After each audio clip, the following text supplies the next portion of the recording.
Hi, I'm Ayana, and I will be presenting on global biogeochemical cycles. This presentation is about the overall significance and components of four of the global biogeochemical cycles: nitrogen, carbon, phosphorus, and sulfur, and the impact that humans have on them. A biogeochemical cycle is known as the circulation of natural chemical substances through the environment, which is important to the biology and the chemistry of the Earth. These cycles are important because they regulate the movement of elements through biological and physical components of the world. These elements that are cycled are crucial for life on Earth and the survival of ecosystems. Additionally, I'd like to define the term reservoirs, because I'll be using it.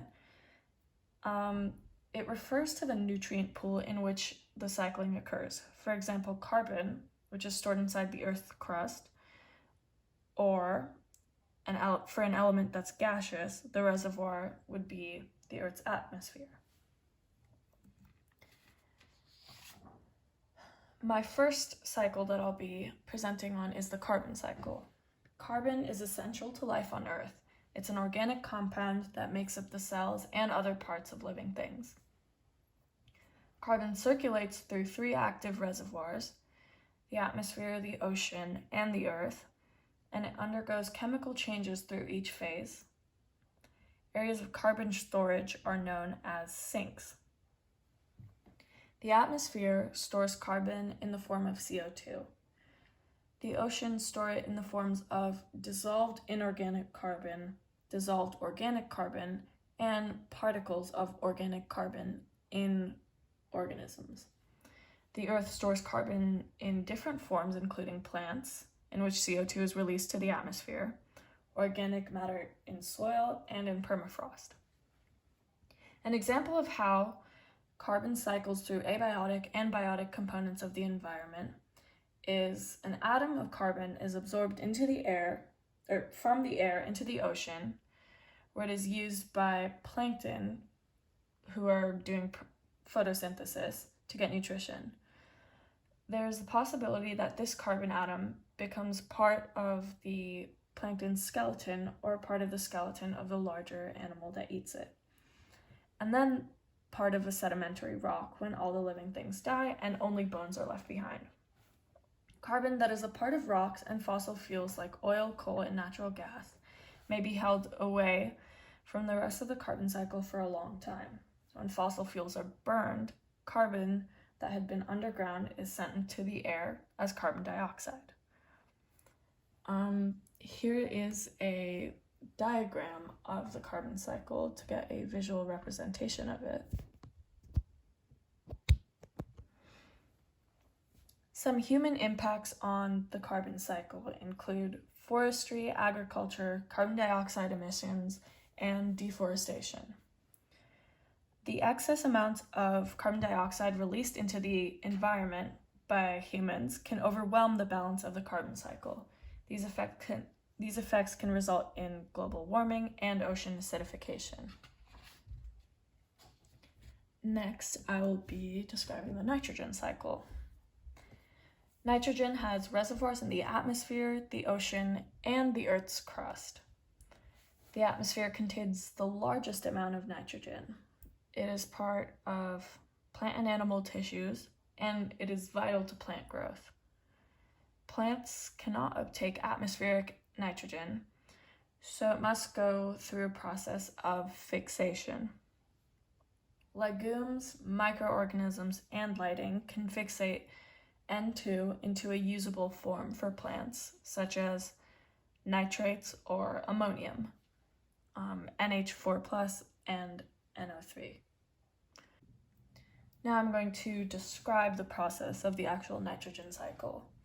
So nitrogen is a key component of the bodies of living organisms. Nitrogen atoms are found in all proteins and DNA. Nitrogen exists in the atmosphere as N2 gas. In nitrogen fixation, bacteria converts N2 into ammonia, which is a form of nitrogen that is usable by plants. When animals eat these plants, they acquire these nitrogen compounds. Bacteria is a very important factor of the nitrogen cycle, and they play a key role. Nitrogen enters the living world by way of bacteria, which convert atmospheric nitrogen into biologically usable forms during the process of fixation. After an organism dies, the nitrogen from its body is converted from organic nitrogen back into N2 gas by bacteria. First, bacteria convert the nitrogenous compounds from dead organisms or wastes into ammonia, and then the ammonia is converted into nitrites and nitrates. In the end, the nitrates are made into N2 gas by denitrifying organisms, and the cycle starts over. Here's a visual representation of the nitrogen cycle. Some human effects on the nitrogen cycle include use of fertilizer, fossil fuel combustion. Those are really the main two human effects. When fertilizers containing nitrogen and phosphorus are carried in runoff to lakes and rivers, it can result in eutrophication and harmful algal blooms. Through these processes, nitrogen compounds in the atmosphere are increased, which can result in acid rain due to nitric acid and an increased greenhouse gas effect. Now, on to the phosphorus cycle. Phosphorus is an important part of genetic material. It's contained in DNA and RNA. Phosphorus plays a role in the transfer of energy using ATP, which we learned about, and it is a key component of cell membranes and bones in living organisms. Soil, bedrock, and sediments all contain phosphorus, but organisms cannot directly access these sources. There are 4 main components of the phosphorus cycle that I'm going to describe. The first component is known as tectonic uplift, which leads to the exposure of bedrock, which is just compacted sediment, to weathering. The second component is the physical and chemical weathering of rocks. This process produces soils and releases particles of phosphorus into rivers and streams. The third component is that rivers transport particulate and dissolved phosphorus into oceans and lakes, which comes from the weathering. And the last component is when the phosphorus becomes sedimented. The cycle after this begins again with tectonic uplift. Here is a diagram of the phosphorus cycle. Some human impacts on the phosphorus cycle include the processes of mining for phosphate rock to use as fertilizer, deforestation, mass cultivation, and waste disposal. All of these processes accelerate the transport of phosphorus to rivers, lakes, and oceans, and they can also result in eutrophication and harmful algal blooms. Now I will be presenting on the sulfur cycle. This cycle occurs both on Earth and in the air. When it's on Earth, it's known as the terrestrial cycle, and when it occurs in the air, it's known as the atmospheric cycle. First, I'll describe the terrestrial cycle, which is basically when sulfur in the soil gets converted into sulfate, which is then used by plants. Inorganic sulfur is taken up by plants, animals through eating plants, and microbes. and it is then transformed into amino acids, proteins, and enzymes, which are all vital to life.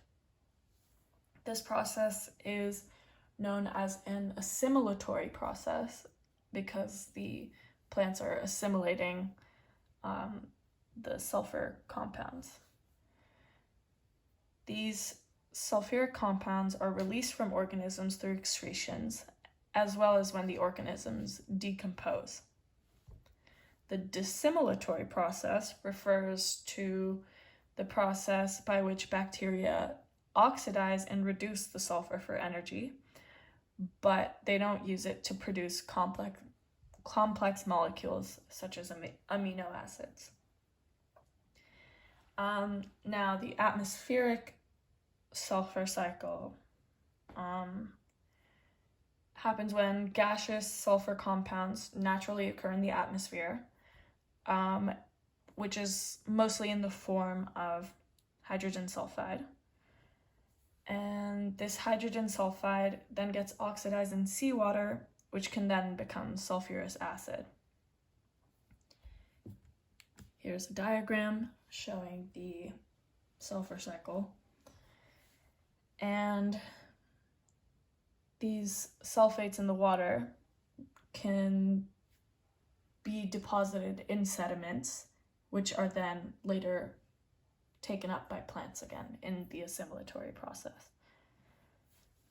Some human impacts on the sulfur cycle include gas emissions and the burning of fossil fuels. These processes lead to the formation of acidic compounds, such as sulfur dioxide. This can result ultimately in acid rain, which damages structures and is harmful to aquatic organisms. And that's it for the biogeochemical cycles. Here are my citations, and let me know if you have any questions. Thank you.